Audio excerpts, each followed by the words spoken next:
Hey there. Hey, it's Lou again. Welcome back. I'd like to talk to you today about a real quick thing, how you can find out information on the internet without going crazy. All you have to do, I've been doing this since about 1985. That was in another century. But over 20 years ago, the Christian pastors that were in Texas got together and they had a convention. I heard about this recently after they did it, but over 20 years ago or so.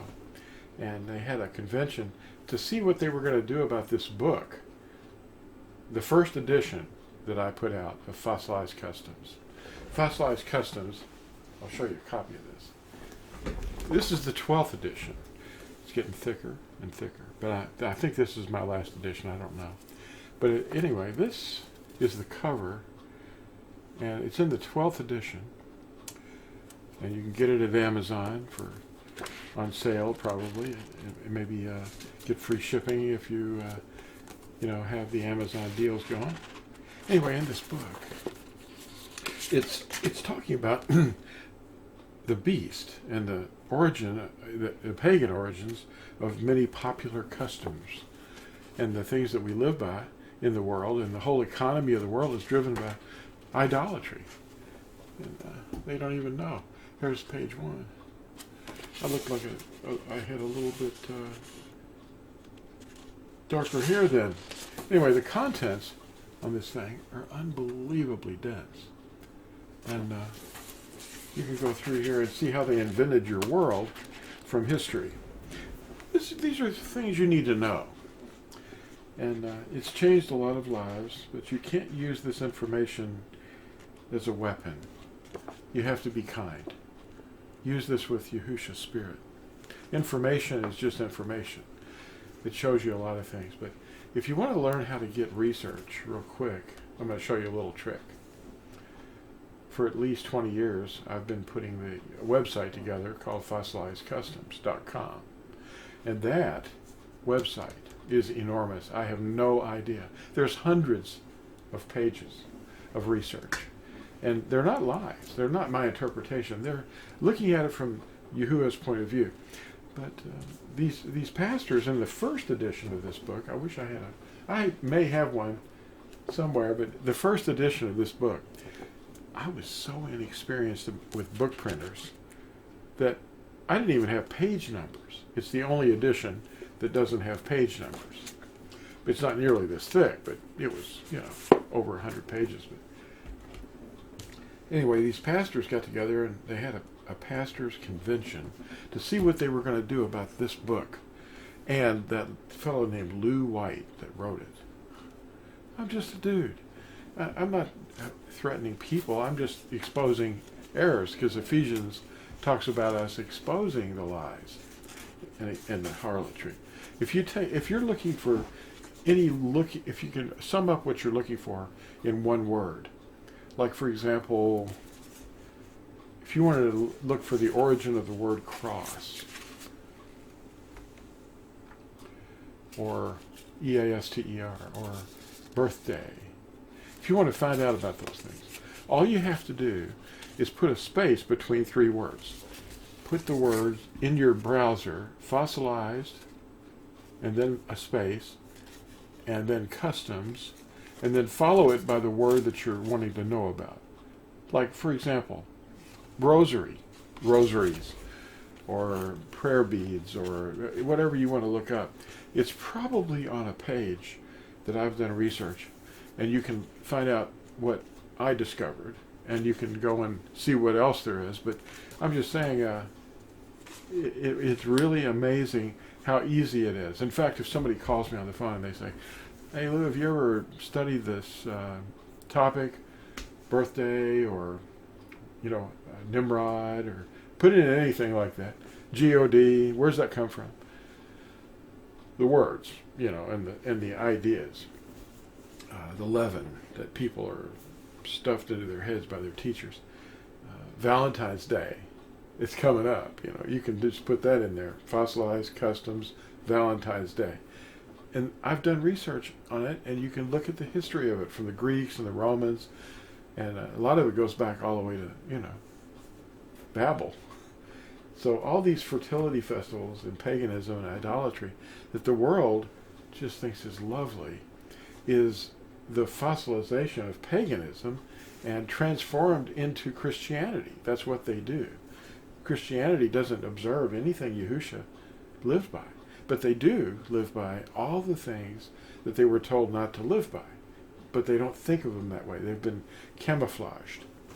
I like that word, camouflaged. Well, now, today, I wanted to discuss this topic of rosaries. It's real simple and quick. Let's see.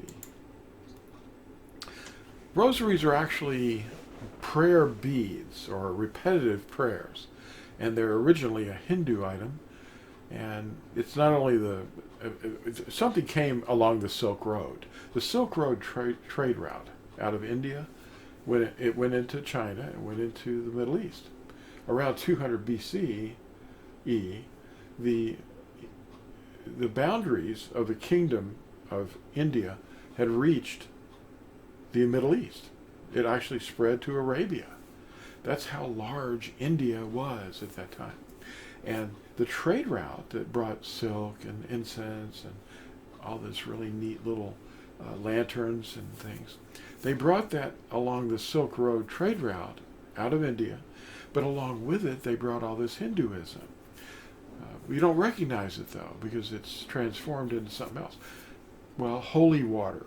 See, the Ganges River was worshipped as a deity, and it was thought to be holy, and they would sprinkle it, well, sacred, whatever. It's probably not proper to even use those words, but we're not worshiping them. We're just saying this is where holy water came from. And the burqa-clad nuns, well, what's a nun? Well, they had nuns in India first, and they were temple prostitutes. And the bead praying that came into the Middle East along the Silk Road out of India, it all came in around 200 BCE, and then it kept flowing deeper and deeper into the Mediterranean area. And these practices of praying to the dead ancestors, you've heard of people worried about their ancestors. They've got little things in their home, about like urns, or in the ancient world they had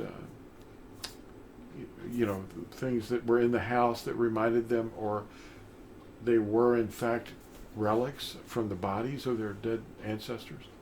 And they believed that their ancestors were watching them and influencing them, as if the zodiac was real animals or something, and they were watching them. And that was part of it too, Anyway, the idea of praying to the dead is called necromancy. You're not supposed to do that. And circumambulating, or walking around, circumambulate, to walk around an object that you worship or you highly venerate. Veneration is worship. If you bow down to it or walk around it, it's veneration. Anyway, that's where it comes from. They walk around their little stupas, in a stupa, in a stupor. So holy water, and that's syncretism.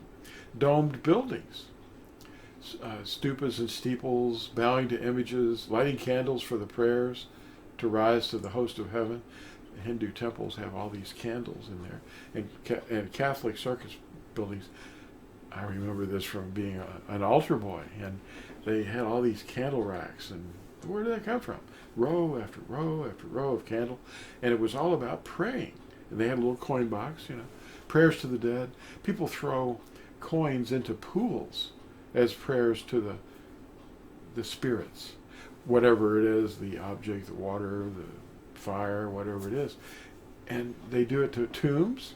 They leave coins on gravestones. There's this one tomb. One of our brothers was visiting with his children to one of these shrines dedicated to one of these famous Americans that died. And he showed on the camera, he showed all this coinage, all this money thrown on top of the grave. Of course, there was a fence around it, otherwise people would take the money, But anyway, the idea of praying to the dead, every coin represented a prayer. And in these Catholic circus buildings, they have these Hindu racks of candles, birthday cakes baked for the Queen of Heaven, and blowing out candles, and wishing to a genie. The Shiva beads were embraced by the Arabs. They got them off the Silk Road thing, and it's circumambulating around the cube. But they were. There was a former Muslim town named after one of Muhammad's daughters, Fatima, or Fatima, as the Catholics like to pronounce it. And it was named for this daughter, and it was a town in Spain, And that's one of the indications that the Islamic faith was there. But a lot of the stuff that they brought into their belief system, the Arabs carried the idea of praying to Mary. They pray to Mary. I asked one of them once, do you pray to anything? He said, oh yeah, we pray to the great Allah. That means the God, as we would understand it. And the word Allah is actually a Hebrew word. Don't worry about it. It means mighty one, or the high, lofty one.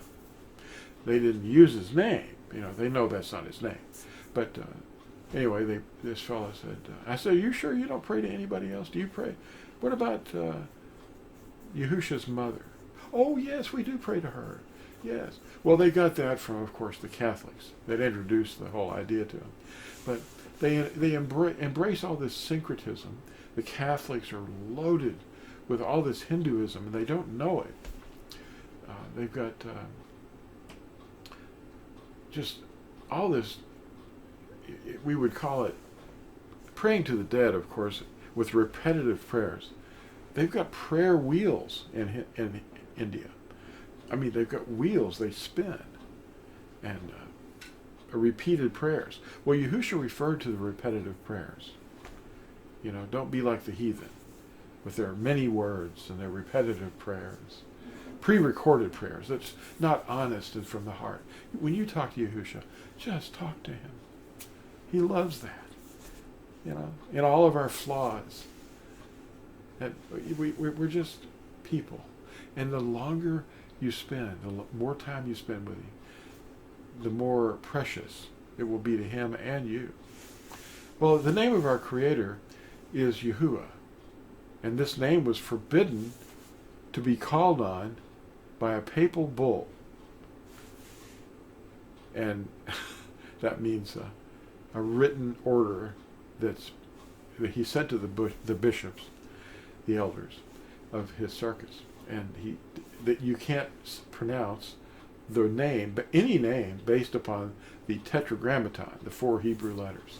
And that was issued in, I think, the 5th Roman month of 2008. But substituting fake names or praying to Yahuwah when we don't obey his Torah, if you pray to Yahuwah and you don't obey his Torah, Proverbs 28 verse 9 would be a place to look. He says that even your prayers are an abomination. He who turns his ear away from hearing his Torah, hearing and obeying. Even his prayer is an abomination. You can light candles, throw coins. It's an abomination if you don't obey his Torah. Of course, you wouldn't be lighting candles and throwing coins if you obey his Torah, because you know his Torah. Anyway, praying to the dead is necromancy. It's necromancy, and cannot be justified by the example of the first Nazarene's behavior at all. They didn't pray to the dead. Nor is it even possible for the dead to hear us. We were told not to do it at Deuteronomy 18 and Leviticus 20, verse 27. And it incurred the death penalty if you did it. Rosaries are a pagan item, originating in the East, and like the 7 sacraments, which is more divination, they're schemes of the devil to program the masses. So there's a culture that's absolutely based on divination, and we're not to have anything to do with it. We're just here to expose it. We're not here to condemn people or judge them. We're not policemen. We're not judges. But we are guides and we're coaches. So we encourage you to learn what is pleasing to Yahuwah and do that. Thanks for watching. And you might want to pick up a copy of Fossilized Customs. Thanks for watching. Talk to you later. Bye-bye.